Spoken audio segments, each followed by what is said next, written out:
This is Let It Be like you've never quite heard it before. Remixed by Giles Martin and Sam Okell, the official album in this box set brings fresh clarity to the Beatles' 1970 swan song, and paired with the four-track Let It Be EP, it rounds out the most polished side of the special edition.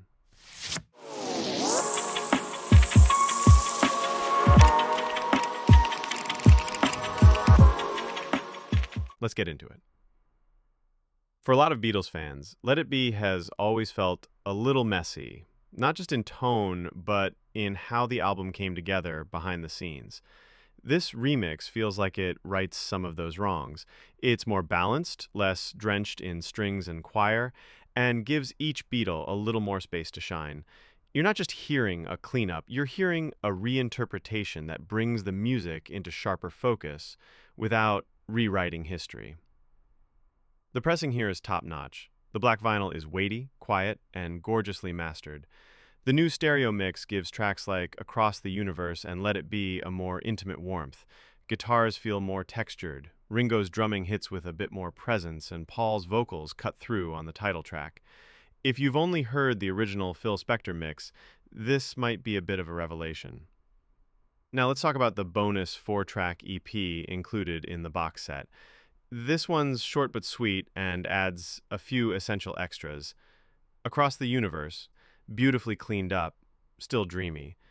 I Me Mine, a Harrison highlight, is given a bit more grit. Let Me Down, single version, finally restored to where it belongs in the Let It Be story. Let It Be, single version, featuring different guitar overdubs and a slightly rawer vocal performance from Paul. It's only one side of vinyl, but it's a vital one.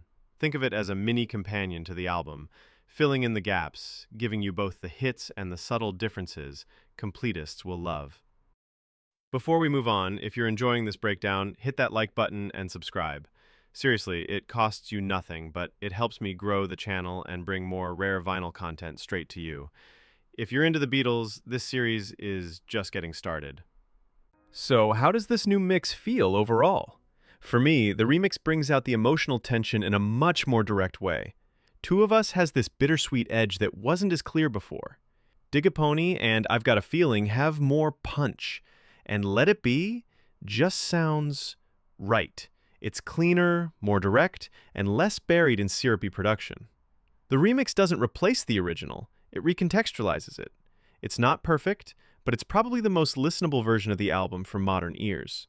This part of the box set, the remix Let It Be album and EP, is the polished core of the whole package. It gives you the album you know, just a little clearer, a little tighter, and a lot more immersive. In part 3, we're diving into the raw creative energy, with 2 full LPs of unreleased rehearsals, Apple sessions, and studio jams. So make sure to subscribe, hit that bell, and drop a comment below. What do you think of the new remix? Do you prefer the original Phil Spector version or this stripped-back approach? Thanks for watching, and I'll see you in part 3.